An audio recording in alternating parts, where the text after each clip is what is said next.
शाश्वतं शान्तं व्योमातीतं निरञ्जनं नादबिन्दुकलातीतं तस्मै सर्वरूपमयी देवी सर्वं देवीमयं जगत् अतोऽहं विश्वरूपा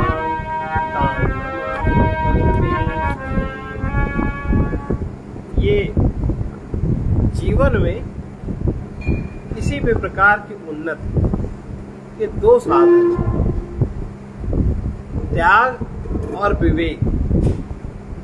उसमें त्याग सर्वप्रथम है, विवेक नंबर 2 पे है। लेकिन परमार्थ के पथ में यदि किसी की प्रगति होती है तो वो त्यागी ही व्यक्ति की प्रगति होती है। अगर वो व्यक्ति त्यागी नहीं है तो उसकी प्रगति नहीं होती, उसको प्रगति का आभास होता है। जैसे आजकल तथा कथित योगासन करने वाले, योग करने वाले जितने भी इस तरह के कार्य करते हैं, इन सब कार्यों का भोग में दुरुपयोग करते हैं। इससे प्राप्त शक्ति का वो शक्ति इनकी लक्ष्य की ओर नहीं लगती। शक्ति मिलती है पर शक्ति लक्ष्य की ओर नहीं लगती। ये भूल है, और क्योंकि उसमें उनकी गलती नहीं। लक्ष्य दिखाने वाला कोई नहीं है, बताने वाला कोई नहीं। जो बताने वाला है आप उसके सुनना नहीं चाहते। आपके अंदर श्रद्धा की जागृति नहीं है, आपके अंदर कोई भावना नहीं है। तो जो चीज का सदुपयोग होना चाहिए वो चीज का सदुपयोग हो नहीं पाता। जिन्हें अपने सत्य लक्ष्य को प्राप्त करने की सच्ची लगन होती है, जिनके हृदय में श्रद्धा की जागृति होती है, जो एक ईश्वरीय कृपा है, वे ही संसार में रागवश कुछ भी संचय नहीं करते। जिनके ऊपर ये ईश्वरीय कृपा, श्रद्धा की जागृति हो और उसके साथ साथ त्याग का बोध हो और अपने सद लक्ष्य का ज्ञान हो, तो वो संसार में रागवश का, संसार में राग नहीं होता और राग के कारण उनका को संसार में संचय नहीं करते। जहाँ जो चीज जहाँ जिसको जब देनी चाहिए वो उसको देते जाते हैं, तो संसार का चक्र, एक सर्किल चलता जाता है। बल्कि जो कुछ भी संचित होता है उसका वो त्याग करते जाते हैं, कहीं रागी नहीं होते। सच्चे त्यागी संसार में कुछ भी नवीन सुनना नहीं चाहते, कुछ भी नया सुनना नहीं चाहते, क्योंकि कुछ भी नवीन देखते भी नहीं एवं किसी भी सांसारिक पदार्थ को प्राप्त भी नहीं करना चाहते, क्योंकि नवीन नामक तत्व कुछ है ही नहीं। नया क्या है? अभी जो शब्द बताया कि शब्द नया है, ये तो सदियों काल से होता रहा ना। आज जो दुर्घटना हो रही है आपकी असावधानी बस हो रही है। आप लड़कियों की सुरक्षा नहीं कर पा रहे हैं, आप लड़कियों की सुरक्षा नहीं कर पा रहे, आप लड़कियों को जिस तरह रखना चाहिए आप उनको रख नहीं पा रहे। आपने उनके मन को एकदम स्वच्छंद छोड़ दिया और उनका मन तो पिछले जन्म से जो वासनात्मक वासनाएं हैं बच्चे उसी ओर जाएंगे। कोई भी लालच में फंसा लेता है, कोई भी कैसे। आप कुछ उनको शिक्षित नहीं कर पा रहे। तो दुर्घटनाएं जो भी नहीं कर पाएगा देखने में आएगी दुर्घटनाएं। तो नया कुछ नहीं वो करना चाहते, बल्कि जो कुछ उन्होंने सुना है, जो कुछ उन्होंने देखा है, जो कुछ उन्होंने प्राप्त किया है, परमार्थ के पथ में सिद्धि कैसे होगी उसमें वो अग्रसर होने के लिए उसको बोलते जाते हैं, उसको संचय नहीं करते, विस्मरण करते जाते हैं। क्योंकि आप एक स्मृति भंडार अगर बन जाएंगे तो क्या करेंगे? मृत्यु के बाद सब आपका व्यर्थ हो जाएगा। प्रकृति आपकी सारी स्मृति को मिटा देगी। अगर वो मिटाएगी नहीं तो फिर आपका पुनः जन्म नहीं हो पाएगा, और जन्म नहीं हो पाएगा तो आप पुनः नया जीवन जी नहीं सकते। नहीं जी सकते तो एक उलझन खड़ी हो जाएगी। इसलिए खुद भी प्रकृति का आचरण करते हुए बहुत ज्यादा स्मृतियां एकत्रित नहीं करनी चाहिए, न दुखद न सुखद।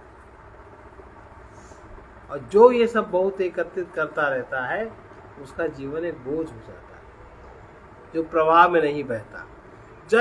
जो सच में जो त्याग के मर्म को जानता है वो संसार का सब कुछ संसार को ही वापस दे देता है और अपने लक्ष्य की ओर वो आगे बढ़ जाता है। परमार्थ लाभ की ओर उन्मुख होकर जो भी व्यक्ति संसार में नए नए संबंधों को बढ़ाता है, अगर कोई चाहे कि हमें परमार्थ लाभ हो, हम बहुत व्यवहारिक बन जाएं,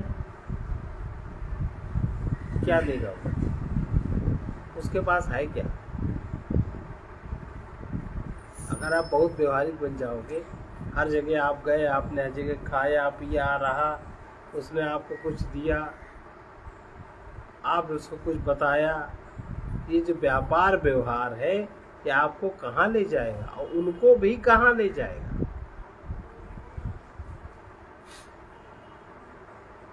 कहाँ ले जाएगा?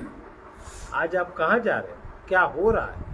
तो वो ज़्यादा नए नए संबंधों को जो बढ़ाता है, नवीन वस्तुओं को देखकर प्रलोभित होता है, उनकी प्राप्ति में होकर वो हर्षित होता है तथा विविध वस्तुओं का संग्रह करता जाता है, वही अपने परम लक्ष्य पथ में तब तक रुकता रहता है जब तक त्याग भाव को पूर्णतया चरितार्थ नहीं करता। तब तक ये सब चीज़ें चलती हैं और जब उसके जीवन में अहंकार का त्याग हो जाता, जब वो अहंकार के ऊपर पैर रख के चलता है परमार्थ की दिशा में, तब उसकी सब चीज़ें ठीक होती हैं। जिस प्रकार चींटे, मधुमक्खी चिपटते रहते ना, मीठे चीज से चिपटती रहती हैं, उसी चींटे मिठाई में चिपके रहते हैं। उसी प्रकार जो अभागे जीव, जिनको किसी भी कारण से, भगवान की कृपा से या मनुष्य आकृति भर जाने के कारण से, मनुष्य आकृति तो जिनको मिल गई, वो अभागे जीव संसार के विविध विषय रसों में तथा स्वनिर्मित क्षुद्र सृष्टि में ही चिपके रहते हैं। और स्वनिर्मित क्षुद्र सृष्टि का महत्व क्या है? जीवन में क्या महत्व? नहीं महत्व है, लेकिन उसी में चिपटे रहते हैं, सारी जिंदगी उसी में बीत जाती। और जब तक इनका त्याग नहीं कर पाते तब तक वो सद्विवेक के तथा त्याग का धन उनको नहीं मिल पाता। तब तक सद्विवेक का और त्याग का धन उनको मिल नहीं पाता। इसलिए त्याग का जब सर्वोत्तम अवसर हो, तब अगर जीवन में त्याग होता चले तो कुछ जीवन में हासिल होता है। यदि किसी के अंदर पिछले जन्मों के संस्कार हैं, उसलिए उसको ऐसा सुयोग सुलभ हो जाए कि युवावस्था में ही उसको साधना की तरफ आकर्षण हो, उसको अंदर से आकर्षण हो, आप नहीं कर सकते, उसको अंदर से आकर्षण हो और कि वो विपरीत पथ में न जाए। बहुत लड़के हैं, पढ़ते हैं, खेलते हैं साथ में, पर उनका संग संबंध कहीं नहीं होता, चंचल नहीं, घूमते हैं, सब कुछ करते हैं, सब समझते हैं, और उन्हें थोड़ा सा इशारा के समझा दो, सब सजग हो जाते हैं। आराम से बीत गए 30 साल उम्र के, और 30 साल बीत गए तब कहाँ भूल हुई? भूल होती है 18 साल से लेके 24 साल तक। अगर ये समय आपने निकाल दिया बच्चों का, आपने बच्चों को उस तरह से समझा दिया, ट्रेन कर दिया, उनको किसी देवी देवता से आपने अगर जोड़ दिया, तो बात ठीक हो जाती है, उनकी बचत होती रहती है। तो यदि किसी में सुसंस्कार वश ऐसा सुयोग सुलभ हो जाता है कि युवावस्था में ही उसको इंद्रिय निरोध की कला आ जाती है, या उनको कोई बताने वाला मिल जाता है, मन का दमन करते हुए समस्त प्रपंच में वो नहीं पड़ते बच्चे, तो निसंदेह जो लाभ सैकड़ों जन्म बिता देने पर किसी साधक को नहीं होता, वो लाभ उनको 5 वर्ष में हो जाता है। 5 वर्ष में हो जाता है, तो एक ही जीवन के थोड़े समय में उनके हाथ वो चीज लग जाती है जो चीज सैकड़ों हजारों जन्म बिताते हुए, अपने को साधक कहलाते हुए नहीं लाभ प्राप्त होता। इसलिए युवावस्था में ही सावधान हो जाना चाहिए, कर देना चाहिए। किसी भी भूल को हल्के में नहीं लेना चाहिए। जो विषय वासनाएं और सुख भोग की कामनाएं अनंत कर्मों को उत्पन्न करती हैं, अनंत कर्मों को उत्पन्न करती हैं। वे युवावस्था में ही सबसे ज्यादा प्रबल होती हैं। यदि युवावस्था से ही इन वासनाओं कामनाओं का त्याग की उचित युक्ति अगर बता दी जाए तो वो रागी नहीं होते बच्चे, उनमें वो विवेक जागृत हो जाता है और अति शीघ्रता से ही वो अपने मुक्त स्वरूप में पहुंच जाते हैं। संसार में भी रहते हैं पर संसार उनका भोग नहीं कर पाता, सांसारिक व्यक्ति उनका भोग नहीं कर पाते। जो संसार में पशु यक्ष राक्षस ये सब राक्षसी वृत्तियां हैं, उन वृत्तियों से संबंधित अगले व्यक्ति के शक्ति को खींच नहीं पाते, नोच नहीं पाते। अगला व्यक्ति विपरीत आक्रमणों से बच जाता है। इसलिए जो वासनाओं कामनाओं का भोगी है उसी को संसार बांध पाता है और जो इनका त्यागी है उसके ऊपर कोई बंधन नहीं कर पाता। युवावस्था ही त्याग का, समझ का, विवेक का सर्वोत्कृष्ट अवसर है, जिसका लाभ उठाने को जिसको मिल जाता है वही धन्यभागी है। युवावस्था में वही त्याग करने में समर्थ हो सकता है जिसके अंदर यथार्थ समझ जागृत कर दी गई। ऐसा नहीं है कि सबको समझ होती नहीं है, करी जाती है, बात बताई जाती है, बताना चाहिए, हर बात बताना चाहिए। लेकिन माँ बाप मोहवश सही बात बताते नहीं, जिधर की ओर वो अपना उसकी स्वाभाविक प्रवृत्ति जाती है, अरे बुरा मानेगा, अरे कष्ट होगा, अरे ऐसा होगा, ऐसा चलता रहता है। जिसके विचार चक्षु भली बात खुल गए, साथ ही ज्ञान रूपी प्रकाश जिसको मिल रहा है, क्योंकि तभी वो असत पदार्थों से विरक्त और सद वस्तु में अनुरक्त हो पाता है। यथार्थदर्शी पुरुष के राग द्वेष और तज्जनित मोहावरण दूर हो जाता है। सबसे पहला बाधा तो राग ही द्वेष है और फिर राग से होता है मोह और द्वेष से होता है क्रोध। जिससे राग है उसके तो हम मोही हो गए और जिससे द्वेष है उस पर हम क्रोध करते हैं, चाहे वो घर में सास हो, जिठानी हो, देवरानी हो, लड़का हो, बहू, अड़ोसी हो, पड़ोसी हो। ये बेकार का कूड़ा अपने अपने मन में संचित रखते हैं। तो ऐसा ज्ञान उदय होता है जिसके द्वारा भीतर छिपी हुई ममता तथा आसक्ति की अनेक सूक्ष्म बंधन ग्रंथियों का पता चलता है। जीवन को जन्म जन्मांतर तक जकड़े रहने वाली इन ग्रंथियों को खोलना या तोड़ डालना वही कर पाता है जिसको त्याग की कुंजी हाथ लग गई। क्या त्यागे और क्या न त्यागे, ये जिसको विवेक हो गया, जिसके हाथ कुंजी लग गई। इसलिए जो भी कोई भीतर से छूटे वही छूट सकता है, वही मुक्त हो। जो अंदर से छूटे वही छूट सकता है, वही मुक्त हो सकता है। बाहर से यदि कोई राज्य वैभव आदि छोड़ दे, नगर ग्राम आदि से दूर जंगलों में रहने लग जाए, फिर भी अगर राग का त्याग भीतर से न कर सके तो उसे बाह्य त्याग से आंतरिक शांति कभी नहीं प्राप्त होती। पूर्ण प्रेमी जो घर में रहते हुए भी उसको जो करना चाहिए वो करता है और घर ही उसका सर्वश्रेष्ठ, उसका अपना गृहस्थ जीवन ही सर्वश्रेष्ठ उसका त्याग का साधन है, साधना का साधन है। वो अपना भार किसी अन्य कंधे पे नहीं छोड़ता, बल्कि अपने अधिकार की वस्तुएं दूसरे को देकर नहीं भागता, बल्कि अपने जो प्रभु हैं उनको वो अपना सब कुछ दे देता है। तत्पश्चात अपना कुछ भी नहीं मानता और अंदर अंदर से ये बात समझ करके उसके सामने जब जो जैसी परिस्थिति आती है वो उसी तरह का कर्म पथ में कर्म करता है और प्रभु का प्रसाद पाकर प्रसन्न होता है। ऐसी आदर्शता निर्मित होती है।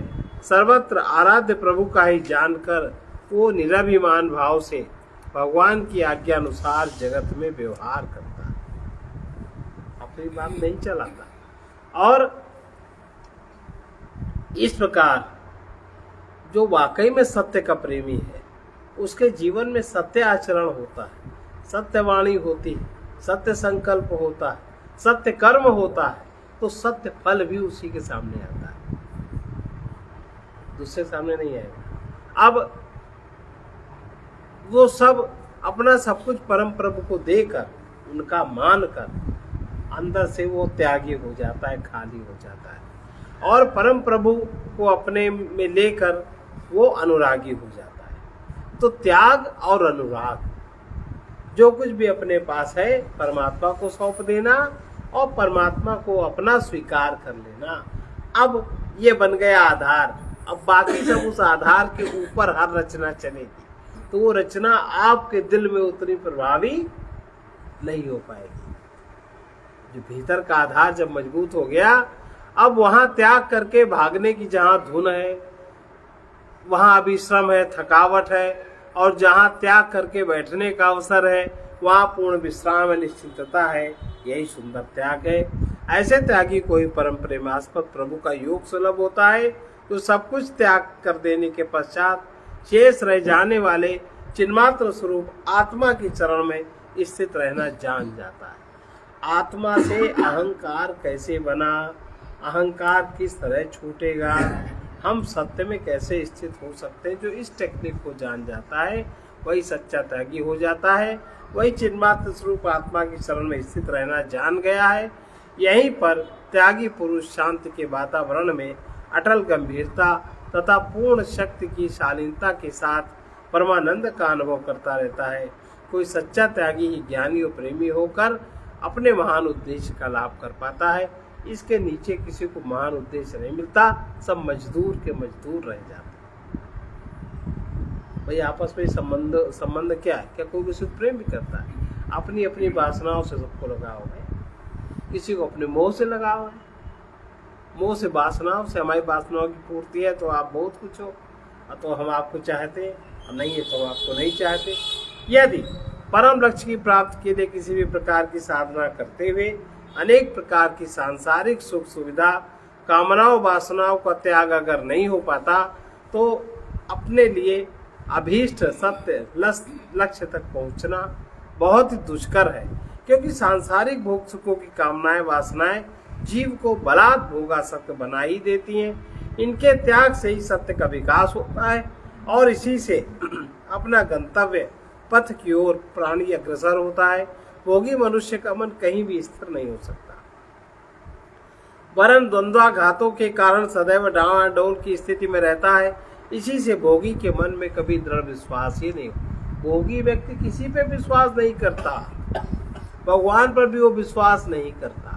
ये सच्चाई है अंदर की। जो भोग कामनाओं की पूर्ति करने वाले लोग हैं, जैसे जो नौकर है जिसके अंदर सेवा भाव नहीं है, केवल नौकर है, तो उससे आप एक कदम नहीं आगे रखवा सकते, और अधिक से अधिक को लेने का उन्मादी होता है। वो जरा सा भी इसको इधर से इधर नहीं खसकाएगा। जिसमें सेवा भाव है तो बहुत कुछ कर लेगा, उसके अलावा ही कर लेगा। तो ये भाव जो अंतर स्तर के भाव हैं, उनका फर्क है। उसी प्रकार से जो भोगी मन है उसका कभी विश्वास, कहीं भी विश्वास उसका दृढ़ नहीं हो सकता। इसी से भोगी के मन में विश्वास नहीं दृढ़ हो पाता, उसका उत्साह परमार्थ में सर्वदा मंद रहता है। उसका परमार्थियों के साथ रहकर भी उसके अंदर भावना नहीं जाग पाती।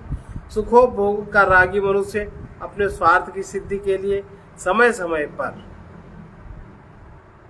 को जहां श्रद्धा करने का अभिमान है वहीं से मुंह मोड़ देगा, वहीं निंदा करने लगेगा, और अपने ही मन का प्यार दुलार करते हुए चोरी भी करता है। जिससे श्रद्धा करता है, जिसको मानता है, भगवान में भी चोरी करता है। इन्हीं सब दुर्भावों के कारण अंत जीवन में उसके दैवी आसुरी प्रकृति के बीच ऐसा संघर्ष चलता है, जिसके कारण रागी साधक पर विविधादि व्याधि उपाधि अन्य तरह के विरोधी शक्तियों के आक्रमण अधिक होते रहते हैं। पूर्ण त्याग न हो सकने के कारण अधिकांश साधक शक्ति एवं शांति से वंचित ही रहते हैं। जिनमें भोगासक्ति है, जिनमें भोगों के प्रति आसक्ति है, उनकी दशा है। अगर भोगों के प्रति आसक्ति है, अगर आप किसी के सेवक बन गए, किसी के शिष्य बन गए, क्या करते हो? क्या हो रहा है? अब आजकल देख लो, फेसबुक पे महाराज जी का नाम ले ले क्या क्या लोग लिखते हैं। क्या मतलब है? जो जानते ही नहीं, उनको कुछ पता ही नहीं, कुछ पढ़ते ही नहीं, और वो जो लिखते हैं वो चाहते हैं कि हमारा लोग पढ़े, हम उनके बड़े भक्त हैं, तुम हमें पैसे दो, तुम हमें वो अधिकार दो। इसीलिए तो वरना जिसको हमने जाना नहीं, और किसी भी साधु महात्मा के विषय में इतना फूहड़ लेखन चिंतन नहीं है। कहीं ये किसके हाथ लग गए पथिक जी महाराज? कोई अनुशासन जिन्होंने नहीं माना, न मानने वाले हैं, न श्रद्धा है, न भावना है, केवल ये एक दिखावा है कि हम उनके भक्त हैं। चूंकि इसे तुम हमसे जुड़ो और हम जो चाहते हैं हमारी वासना कामना की पूर्ति तुम्हारे द्वारा हो, है कि नहीं? यही तो है मतलब, और क्या मतलब है? अगर अपना उत्थान चाहते हो तो उनको अध्ययन करो, उनको पढ़ो, लेकिन ऐसा नहीं है। तो जब तक सुखासक्ति भोगासक्ति मन के अंदर है, उस व्यक्ति के हाथ अगर अमृत भी लग जाएगा तो उसको भी विष बना देगा। ये है संसार का नियम। इसलिए जब तक कोई शरणागत नहीं होता उस परमात्मा के, तब तक कोई पूर्ण त्यागी नहीं हो पाता। और शरणागति में अहंकार का ही त्याग करना होता है। सांसारिक सुख वासनाओं का त्याग तब तक कठिन समझ में आता है जब तक मन एवं प्राण क्षेत्र से इनकी स्वीकृति होती रहती है। मन स्वीकार करता है, प्राण स्वीकार, मन फिर प्राण उसी में रमने लगते हैं। और स्वीकृति तब तक होती रहती है जब तक भोग लोलुप अहम को सत और असत का विवेक नहीं होता। सत विवेक जागृत होने पर यह अहंग जब अपने क्षुद्र स्वभाव से ऊपर उठकर वासना शून्य हो जाता है, तभी आत्मसमर्पण सिद्ध होता है। अगर वासना शून्य न हुआ, समर्पण का अभिमान हुआ, तब हम किसी के भी नाम का भोग में दुरुपयोग करते हैं और अपने को बड़ा भक्त समझते हैं। ये एक बहुत बड़ा भ्रम है, लेकिन उस भ्रम का निवारण प्रकृति स्वयं ही कर देती है। ऐसे ऐसे उनसे दुष्कृत्य कर्म करवा देगी कि जिनसे उनका उबरना नहीं हो पाएगा। अपने आप ही वो बांध लेंगे अपने आप। अब सद्विवेक जागृत होने पर यह अहंग जब अपने क्षुद्र स्वभाव से ऊपर उठकर वासना शून्य हो पाता है, तभी आत्मसमर्पण सिद्ध होता है। आत्मसमर्पण की दशा में ये अहंग अनेक का नहीं बना रह सकता, प्रत्युत सबका त्याग करके एक ही शरण होता है, और वो एक है सत्य परमात्मा। तभी उसे पूर्ण शांति और स्थिरता, वो स्वभाव में स्थिरता प्राप्त करता है। कौन? अहंग स्वभाव में स्थिरता प्राप्त करता है। जहाँ त्याग के द्वारा जीवन की सर्वोत्कृष्ट शुद्धि है, उस आसन पर वो विराजमान हो जाता है। वही सुंदर सद्बुद्धि है। जहाँ सद्बुद्धि है वहीं सद असत का ज्ञान होता है। ज्ञान होने पर ही सत्य की महान महिमा का भान होता है, और तभी उस सत स्वरूप का सतत ध्यान होता है। ऐसे ध्यान की तन्मयता में त्यागी अहंग भाव का भी त्याग कर देता है। उपर्युक्त त्याग की पूर्णता के लिए फिर किसी श्रम की आवश्यकता नहीं। इस तरह की शरणागति जिसको होती है, उसको उसका भय सदा के लिए मिट जाता है, लालच भी सदा के लिए मिट जाता है। वो यथार्थदर्शी होता है, यथार्थ कर्म करता है। आज इतना ही।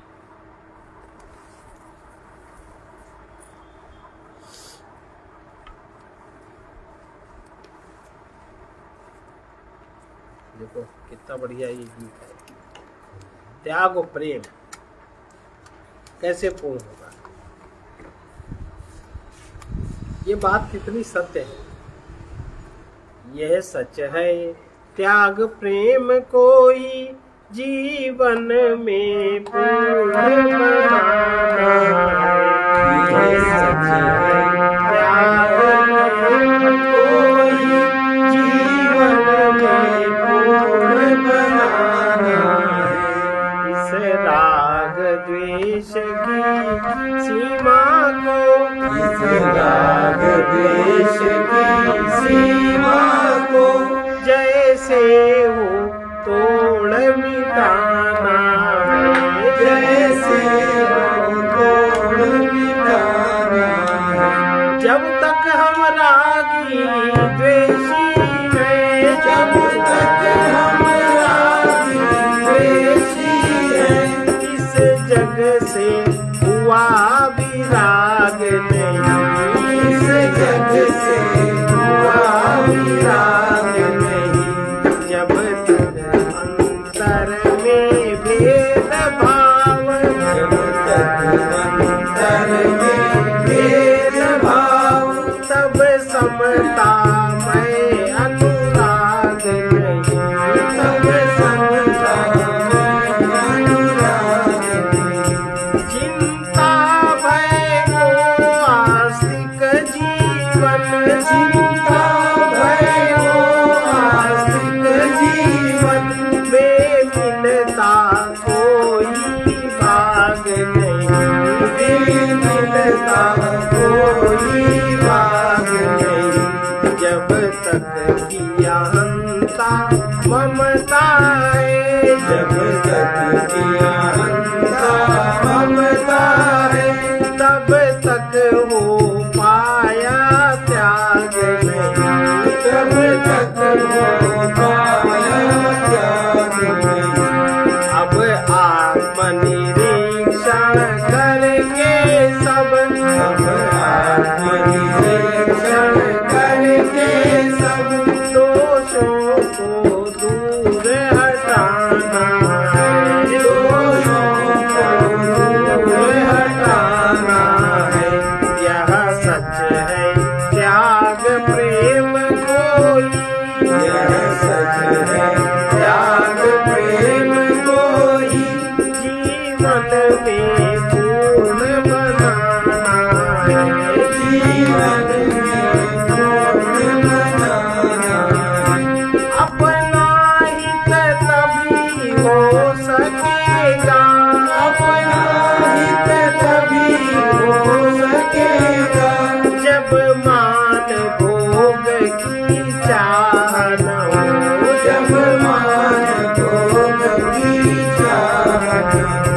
सेवा से आत्मशुद्धि होगी, सेवा से आत्मशुद्धि होगी, जब सुख दुख की परवाह न हो, जब सुख की परवाह न हो। तब सुलभ परम गति होगी, जब तब सुलभ गति होगी, जब वासना रोकती राह न हो, वासना रोकती राह न हो। बाधाएं हटती जाएंगी, बाधाएं हटती जाएगी, जब शिथिल कहीं उत्साह न हो, जब शिथिल कहीं उत्साह न हो। जो कुछ भी शक्ति प्राप्त हमको, जो कुछ भी शक्ति प्राप्त हमको, अब सदुपयोग में लाना है, अब सदुपयोग में लाना है।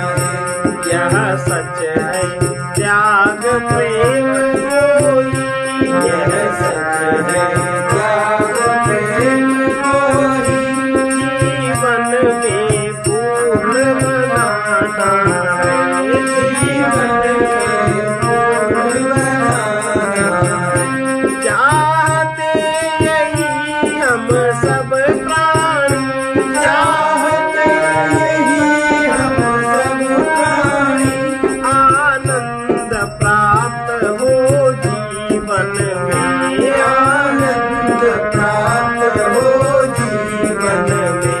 यद्यपि हम खोज रहे इसको, यद्यपि हम खोज रहे इसको, विषय विषयोपभोग वैभव धन में, विषयोपभोग वैभव धन में थक कर फिर कभी झांकते हैं, थक कर फिर कभी झांकते हैं। गिरि गुहा सिंधु तट में बन में, गिरि गुहा सिंधु तट में बन में, जब तक अपूर्णता दिखती है, जब तक अपूर्णता दिखती है, तब तक है चैन नहीं मन में, तब तक है चैन नहीं मन।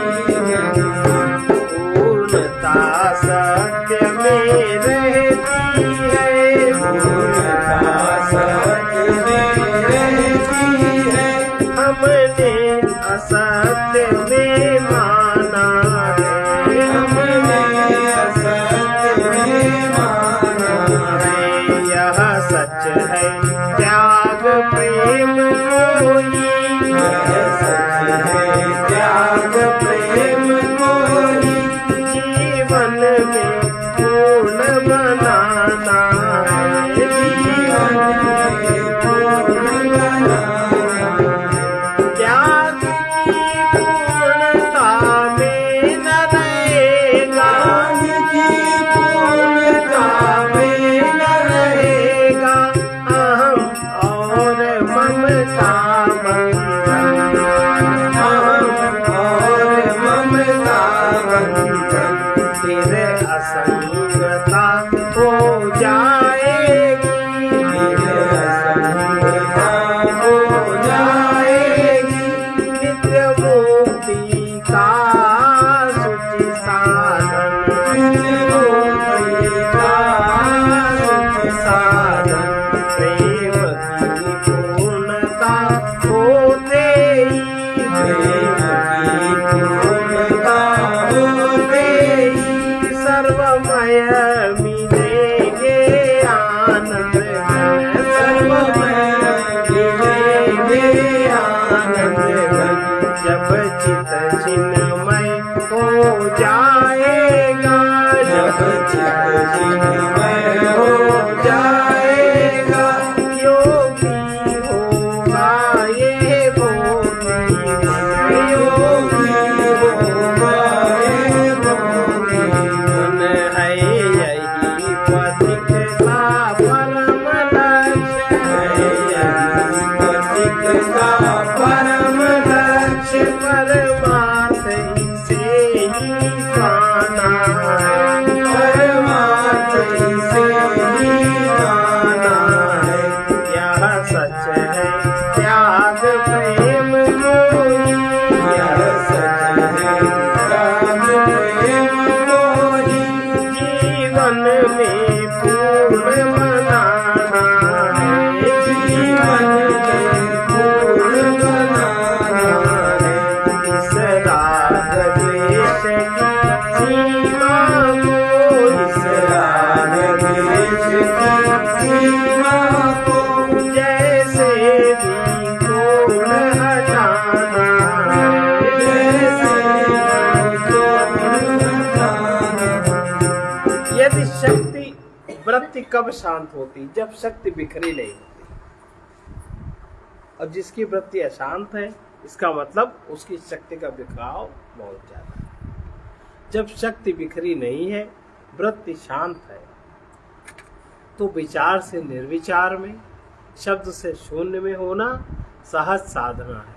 चैतन्य सागर में विचार रूपी लहरों में तैरते रहने से सत्य सुलभ नहीं होता, वो उसमें डूबने से ही मिलता है।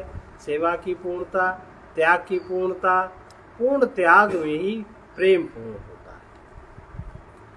सर्वे भवन्तु सुखिनः, सर्वे भवन्तु सुखिनः, सर्वे सन्तु निरामया, सर्वे भद्राणि पश्यन्तु, मा कश्चित् दुःखभाग् भवेत्। कृष्णाय वासुदेवाय हरे परमात्मने प्रणतक्लेशनाशाय गोविन्दाय नमो नमः। असतो मा तद्गमय तमसोमामूर्तिर्गमय मृत्योर्मामृतं गमय ॐ पूर्णमदः पूर्णमिदं पूर्णात् पूर्णमुदच्यते पूर्णस्य पूर्णमादाय पूर्णमेवावशिष्यते। ओम शांति शांति शांति।